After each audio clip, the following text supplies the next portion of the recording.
मेरे डैड की शहर के बीचों बीच एक फूलों की दुकान थी।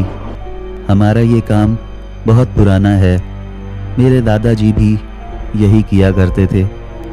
उस दुकान पर मैं भी कभी कभी रहता था। एक हफ्ते पहले की बात है, उस दुकान के मालिक ने उस दुकान का किराया बहुत ज़्यादा बढ़ा दिया। उतना फ़ायदा हमें नहीं होता था। डैड ने उससे किराया कम करने की बात कई बार की, लेकिन वो नहीं मान रहा था। इसलिए मजबूरन हमें वो दुकान छोड़नी पड़ी। कुछ दिन के बाद हमने अपने घर के नीचे ही अपनी एक दुकान बना ली और वहीं से फूलों का कारोबार करने लगे। डैड की उम्र हो चुकी थी।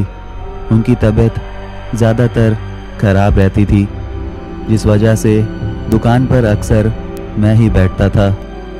एक रात की बात है, तकरीबन 10 बज रहे थे। दुकान पर एक लड़की आई। देखने में वो काफ़ी सुंदर लग रही थी। मैंने उससे पूछा कि आपको कोई फूल चाहिए, मैं आपको दिखा सकता हूँ। उसने मुझे घूर कर देखा और कोई जवाब नहीं दिया। वो चुपचाप खड़ी होकर फूलों को घूर रही थी। मैंने उससे फिर से कहा, क्या आपको कोई मदद चाहिए? उसने कोई जवाब नहीं दिया। मैं उस लड़की को लगातार घूर रहा था। वो एक लगातार फूलों को देख रही थी। मुझे कुछ भी समझ नहीं आ रहा था, क्योंकि वो कुछ बोल नहीं रही थी। अचानक उसने एक फूल उठाया और दौड़कर भागने लगी। मैं उठकर बाहर आया। मैंने ज़ोर से चिल्लाकर कहा, देखो, तुम इस तरह भाग नहीं सकती, तुम्हें इसके पैसे देने होंगे। उसने पीछे पलट कर देखा। मैंने कहा, रुक जाओ, भागना बंद करो और इसके पैसे दो। लेकिन वो फिर से दौड़कर भागने लगी। मुझे कुछ समझ नहीं आया। मैं भी उसके पीछे दौड़कर भागने लगा। कुछ दूर तक मैं उसके पीछे गया और मैंने देखा कि एक बस रुकी थी और वो लड़की उसी बस में चढ़ गई।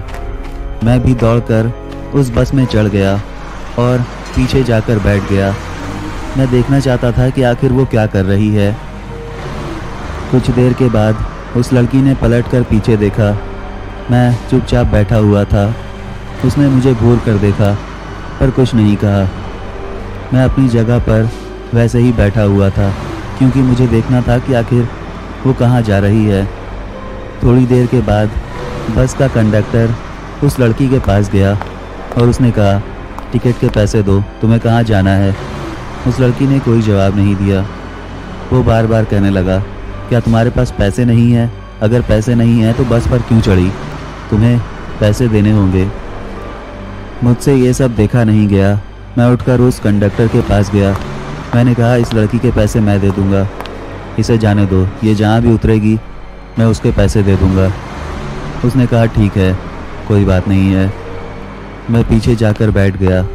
उस लड़की ने फिर से मुझे देखा। उसके चेहरे पर एक खामोशी थी। पता ही नहीं चल रहा था कि आखिर वो चाहती क्या थी। थोड़ी देर बाद एक सुनसान जगह पर बस रुक गई और वो लड़की वहीं उतर गई। मैं भी अपनी सीट से उठा और कंडक्टर के पास गया। मैंने उसे पैसे दिए और मैं भी नीचे उतर गया। वो लड़की सुनसान रोड पर चुपचाप आगे बढ़ती जा रही थी और मैं भी उसके पीछे पीछे आगे बढ़ता जा रहा था।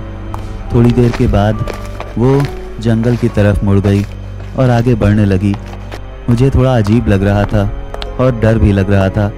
मुझे लगा, ये पता नहीं कहाँ जा रही है और ये कौन है।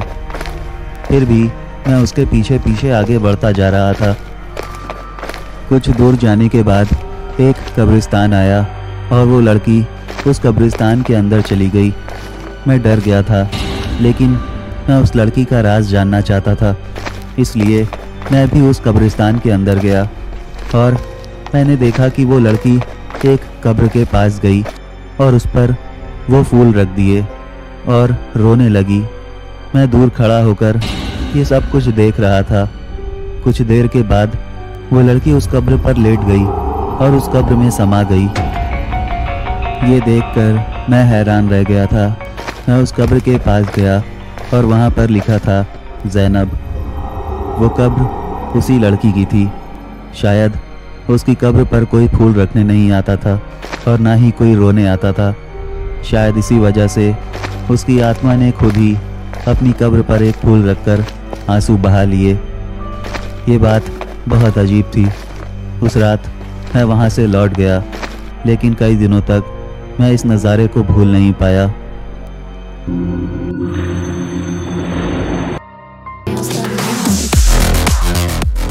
हाय एवरीवन, उम्मीद है कि वीडियो पसंद आया होगा, और अगर पसंद आया है तो प्लीज़ वीडियो को लाइक करो और शेयर करो, और अगर आप नए हो तो सब्सक्राइब कर लेना, साथ ही साथ नोटिफिकेशन बेल को भी दबा लेना, जिससे कि मेरा वीडियो आते ही तुम्हें फ़ौरन पता चल जाए।